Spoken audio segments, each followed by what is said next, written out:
Di Pantai Popoh, ombaknya berderai, angin bertiup di sela-sela karang. Guru inovatif, mari kita mulai. Energi terbarukan, solusi kita sekarang. Saya Yuli Purnamasari, SPD MPD, guru dari SD Negeri 6 Besole, Kabupaten Tulungagung. SD Negeri 6 Besole terletak di kawasan pesisir, yakni Pantai Popoh. Inovasi pembelajaran ini berakar dari masalah kontekstual di lingkungan pesisir. Pantai Popoh sebagai aset vital menghadapi tantangan besar, yaitu akumulasi sampah kiriman sungai yang mengganggu ekosistem dan ekonomi lokal. Bagaimana mengedukasi murid untuk menjadi agen solusi? Kami melihat peluang pada energi angin yang melimpah. Tantangan rekayasanya adalah menciptakan alat yang memanfaatkan energi angin secara efisien untuk membantu penanganan beban ringan. Kami merespon tantangan ini melalui proyek Siaga.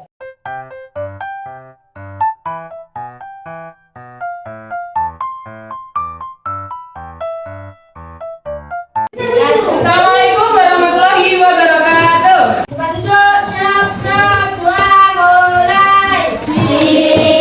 Bismillah. Indonesia tempat air menutup mata. Ada yang bisa menyebutkan jenis-jenis energi? Boleh anak-anak? Apa Bi? Energi apa? Apa Bi? Energi listrik. Oke. Panas. Air. Angin itu energi apa? Energi gerak. Lagi. Matahari saja. Nanti kita akan berusaha untuk mengeksplor di lingkungan kita, mengidentifikasi permasalahan di lingkungan, lalu kita juga akan merencanakan solusi permasalahan dengan apa? Menemukan energi alternatif, dan kita akan membuat proyek sederhana untuk menyelesaikan masalah tersebut. Kita perlu juga untuk mempertimbangkan mencari pengganti. Ada masalah lain juga yang terkait dengan sampah. Kira-kira apa? Terjemah karena apa? Sampahnya dari mana? Nah, terbawa ombak. Posisinya Popoh itu kan agak turun ya. Di situ ada sampah. Nah, supaya kita bisa membantu meringankan atau mengangkat sampah itu. Apa? Yang lebih murah yang bisa kita temukan gitu. Oke, kalau belum ketemu, ini sekarang bertanya juga. Sumber energi apa yang selalu ada dan melimpah di pantai namun belum dimanfaatkan? Energi yang dari alam. Angin, air.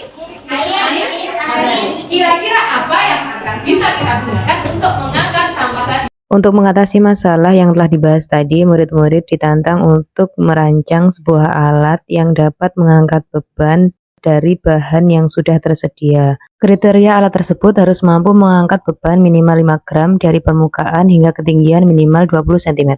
Alatnya harus dapat berdiri dengan tegak dan dapat berputar dengan stabil saat terkena tiupan angin. Rancang desainnya dulu, terus baru dibuat alatnya. Oke? Silakan ambil satu dari Yuri. Oke, silakan. Cek, bung. Bung, cek. Bung, cek, bung.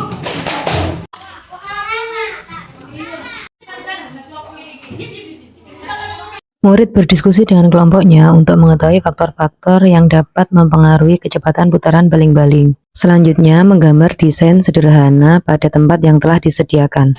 Bagaimana supaya baling-baling itu dapat bergerak? Nah, Mereka menggunakan gawai untuk mengeksplorasi desain kincir dan menemukan model baling-baling yang optimal. Setelah semua anggota kelompok sepakat dengan gambar desain, kini saatnya untuk mewujudkan ide itu. Ada yang merakit tiang penyangga dari botol bekas, lalu ada pula yang memotong baling-baling dari kertas tebal yang tentunya ukurannya harus presisi. Sambil merakit, tim juga menyiapkan hal penting lain, yaitu mengukur panjang tali dengan penggaris dan menimbang beban plastisin yang akan diangkat. Kemudian diuji coba bersama. Anginnya tenang. kira-kira karena apa? Misalnya kenapa? Berarti perlu apa? Ini sayapnya tidak dilempet-lempet. Lalu perbaikan dilakukan berdasarkan dari hasil umpan balik pada saat uji coba. Proses perbaikan ini bisa saja dilakukan berulang kali sampai pada akhirnya beban dapat terangkat karena putaran baling-baling. Kelompok yang sudah berhasil bisa membantu memberikan umpan balik hasil rancangan kelompok lain. Nah, sip. Kelompok ini melakukan perbaikan yang berbeda. Mereka memutuskan untuk mengganti tali karena tali mengalami kekusutan sehingga mengganggu putaran poros. Namun ada pula yang sekali uji coba langsung lancar tanpa hambatan. Ini dia. Konsentrasi. Konsentrasi dimulai. Konsentrasi. Konsentrasi dimulai. Oke, dari hasil yang sudah kalian dapatkan tadi, apakah semuanya mampu mengangkat beban? Mampu. Oke, jadi itu tadi kita sudah membuktikan bahwa kita bisa memanfaatkan energi alternatif dari apa? Angin untuk mengangkat beban sampah yang ada di pantai. Oh, oke. Bagaimana dengan kincirmu tadi? Apakah dia bisa berputar? Terus prosesmu tadi bagaimana sampai supaya bisa berputar? Apakah langsung jadi? Bagaimana? Ada proses. Apa yang diulangi tadi? Oh, tali dan kincirnya. Kalau kelompoknya Aska, tadi apa yang apakah langsung jadi atau perlu proses untuk memperbaiki? Apa? Perbaikan apa yang dilakukan untuk supaya bisa berputar lagi? Talinya udah, apa lagi? Ada lagi yang diperbaiki tadi?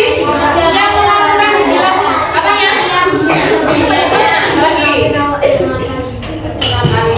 Oh, kalau balik-baliknya sudah langsung jadi. Oke. Kita sudah bisa berhasil untuk menciptakan teknologi sederhana ya untuk mengangkat berat dengan tenaga apa? Apakah kalian senang untuk melaksanakan hari ini?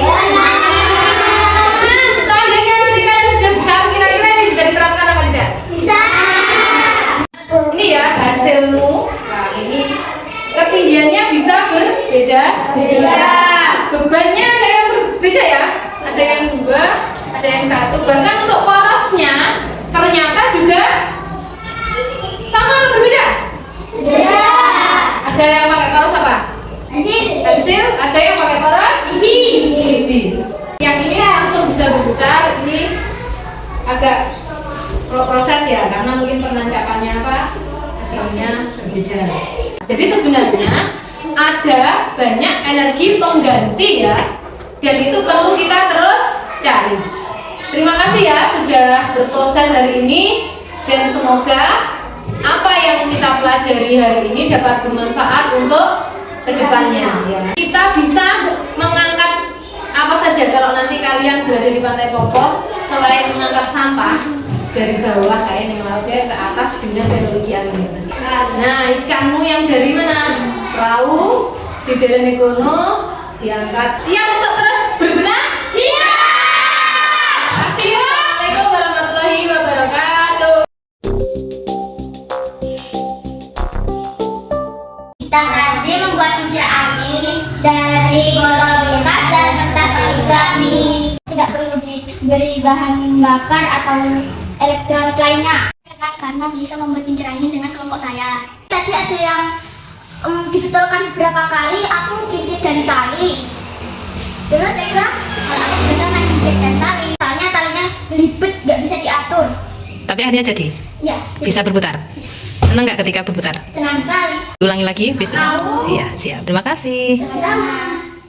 Melalui proyek Siaga, terbukti bahwa keterbatasan bahan dapat melahirkan solusi inovatif. Praktik ini memastikan pembelajaran STEM terintegrasi secara bermakna, menumbuhkan keterampilan rekayasa, kolaborasi, dan pemikiran kritis.